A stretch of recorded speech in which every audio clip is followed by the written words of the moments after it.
আসসালামু আলাইকুম সবাইকে।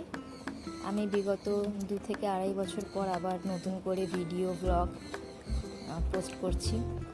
এই ব্লগটা আমার ফেসবুক ও ইউটিউব দু জায়গায় আমি পোস্ট করব। আমি আগে ইউটিউবে কিছু ভিডিও করতাম, আমার সেখানে কিছু সংখ্যক দর্শক আছেন, তারা আমি জানি আমার ওপর খুবই রাগান্বিত, কারণ আমি অনেক বছর পর আবার ভিডিও পোস্ট করছি। রাগান্বিত বা আপনারা হয়তো আশা করেছিলেন যে আমি আর ভিডিও করব না, কিন্তু এই 2-2.5 বছর আমার জীবনে অনেক কিছু ঘটে গেছে। আমার কাছে আমার ফোন ছিল না, ফোনটা খারাপ হয়ে যাওয়ার কারণে আমি আর কোনো ভিডিও পোস্ট করতে পারিনি, তাই আবার ফোন কিনে নতুন করে শুরু করলাম। এই ভিডিওটা পোস্ট করছি আমি রবিবারে 14ই জুনের। সেদিন ইমরোজিয়ার আঁকার ক্লাস ছিল, ওকে আঁকার ক্লাসে আমি নিতে যাচ্ছিলাম। ও সকালে কিছু আঁকা ছিল, সেটা কমপ্লিট করে নিল। সেইটা কমপ্লিট করার পর ওকে আমি ওর আঁকার স্কুলে দিতে যাচ্ছিলাম।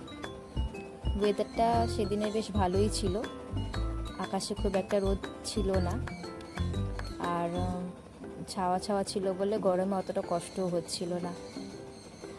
রাস্তাঘাট খুবই খারাপ আমাদের গ্রামের। আর একটা কথা, যারা ফেসবুকে আমি আজকে নতুন ভিডিও পোস্ট করছি, আপনারা যারা ফেসবুকে আমাকে দেখবেন, আমি একেবারেই নতুন, তো আমার যদি কিছু ভুল ত্রুটি হয়ে থাকে ভিডিওতে বা আমার ভয়েস ওভারের, আমার কথায় যদি আপনাদের কিছু খারাপ লেগে থাকে, প্লিজ আমাকে ক্ষমা করে দিয়ে আমাকে সাপোর্ট করবেন। আমার ভিডিওগুলো দেখবেন, আমি চেষ্টা করব প্রত্যেক দিন ভিডিও দেওয়ার। আমি চলে এসেছি ইমরোজিয়ার আঁকার স্কুলের এখানে। তো ইমরোজিয়া থেমে গিয়ে এখানে একটা ছোটো মতন বাগান আছে, সেই বাগানেই অনেক বেগুন গাছ চারা বসানো, সেখানে বেগুন ধরেছে। ইমরোজিয়া দাঁড়িয়ে কিছুক্ষণ সেটাই দেখছিল। ও বেশ এই গাছপালার প্রতি ওর আগ্রহটা একটু বেশি, আমি লক্ষ্য করেছি। ও গাছপালা বসাতে, গাছপালা দেখতে, গাছপালার যত্ন নিতে খুবই ভালোবাসে। ওকে রেখে আমি ঘরে চলে গিয়েছিলাম, তারপরে ওকে আবার নিতে এসেছি। সময় মাঝখানে অনেকটা পেরিয়ে গেছে। এখন বিকেলবেলা, বিকেলে ঘুম থেকে ওঠার পর বাইরের দৃশ্যটা দেখে মনটা খুব শান্ত হয়ে গেল, ভালো লাগছিল, কারণ রোদ খুব একটা ছিল না, আর হালকা মৃদু বাতাস বইছিল। এই হালকা মৃদু বাতাসটা হয়তো আমরা গ্রামেই পাই, শহরের দিকে এভাবে খুব একটা হাওয়া বয় না।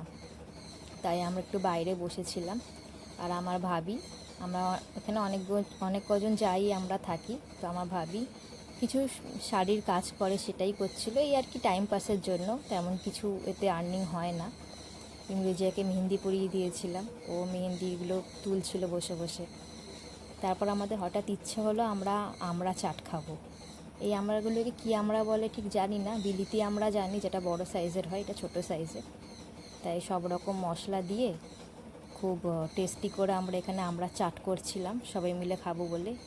এরকম শখ আমাদের মাঝে মাঝেই হয়, আমরা মাঝে মাঝেই বিকেলের দিকে বিভিন্ন রকম চাট করতে থাকি, জামরুলের, জামের, আমের, আমড়ার। সেরকমভাবে আজকের আমড়ার হচ্ছিল।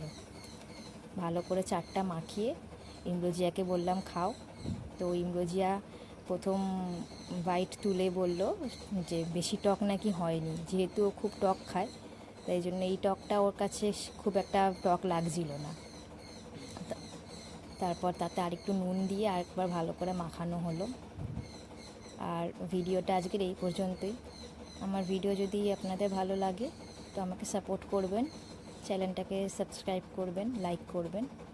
আমি চেষ্টা করব ডেলি নতুন নতুন ব্লগ পোস্ট করার, পাশে থাকবেন।